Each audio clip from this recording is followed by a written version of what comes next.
We're building a beautiful wall, a big one that really works, that you can't get over, you can't get under.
Well, you guys, I can't believe I'm saying this, but it's starting to look like something.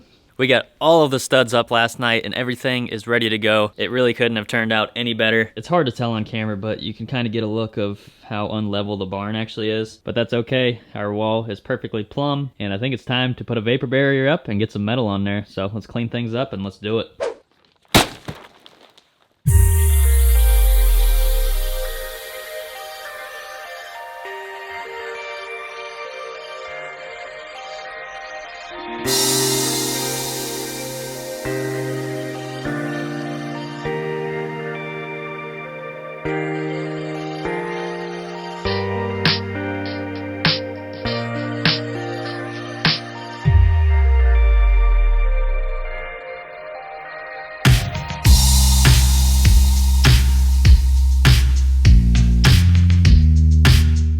Well, you guys, the vapor barrier is up, looking good, turned out perfect. There's literally not a single hole, so it's gonna keep the cold air out and keep the warm air in. I think this concrete is finally dry enough to take the form off, so we're gonna go ahead and do that.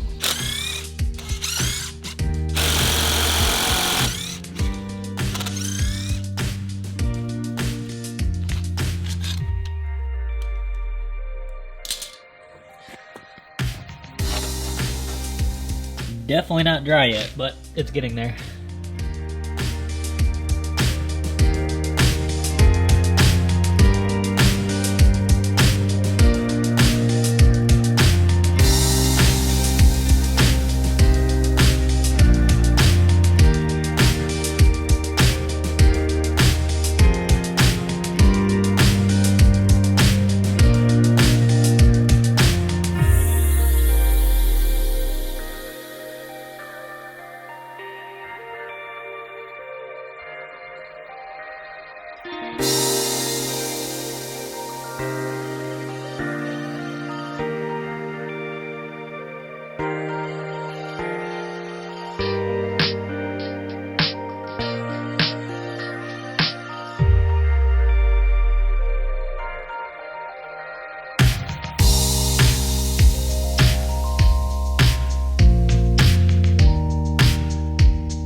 Well, after a long day of measuring, cutting, screwing, we finally have something. Check that out, guys. Oh my gosh, I'm super happy. It really does just look like a completely different building. So I took my time, did it right, and it was definitely worth it. Here's a look from the inside. Say goodbye to all that natural light. The reason why I didn't put any windows on this wall is because this is my business end. I'm gonna have all sorts of shelving, my main workbench is gonna be there, my toolboxes, TV, so there really wasn't any room for a window, plus the extra insulation factor, it just wasn't worth it. I'll have plenty of other lighting in here, and it just made the most sense to have this a completely flat wall. But this is really starting to look like something. I'm excited. Unfortunately, the sun is going down. I was out here early too, but that's just the way it goes. I'm always pretty optimistic with the time, but you know what? I can't complain. We did it. We've gotten this far. So next, I'm gonna come out here and bust this out. I'll have to frame in my window. Same exact thing on this side. So once I figure this out, this should be a breeze. And all that's left is to put the doors in and wrap things up. To be completely honest, when I started all of this madness, I really didn't know what I was getting myself into. Each board that we uncovered, more termite damage, more stuff to fix. And at this point, I probably should have just torn it all down and built a new structure, but I'm just trying to save history here. And I get asked this all of the time, but no, I do not own this. The land that you see me using in some of my videos, where we are living at, I don't own any of this. It is actually my grandparents, Alexis and I, live here with them to try to help out around the property and with them. But I do plan on buying this property someday, so this should all be worth it. And as always, it's all part of the greater plan. So I just wanted to come on here to thank everybody that likes this series, and for those of you that don't, thank you you for being patient with me and sticking around. Trust me, I would much rather be doing other stuff, but hopefully in the end this will all be worth it and we'll have an awesome space to create content. But as always, if you have any questions, comments, concerns, feel free to drop them below. But until tomorrow's barn building video, I'll see you then.